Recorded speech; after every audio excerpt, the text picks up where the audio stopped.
This is Daily Tech Now, where we cover breaking news in the tech industry every day.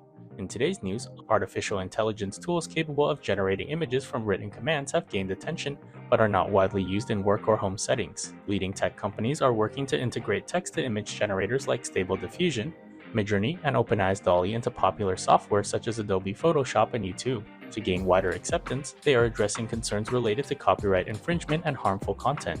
Early adopters and hobbyists experimented with image generators a year ago, but these tools faced backlash, including copyright lawsuits and calls for regulation. New image generators aim to be more business-friendly. For example, Amazon plans to allow US customers to use voice commands to generate personalized images on Fire TV screens. Adobe, known for Photoshop, released an AI generator called Firefly that uses its own image collection to avoid legal and ethical issues tied to internet-sourced images. OpenAI introduced DALL-E 3 with enhanced capabilities and safeguards against requests that mimic living artist styles. Microsoft and YouTube also launched AI-infused products for image generation, emphasizing responsible use. Major AI providers, including Adobe and Stability AI, have agreed to voluntary safeguards set by the Biden administration. These safeguards include digital watermarking to identify AI-generated content. Microsoft is working on filters to prevent the generation of harmful or offensive content.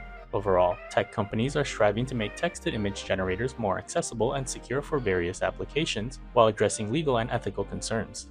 This has been your daily tech news, and please subscribe and come back tomorrow for more.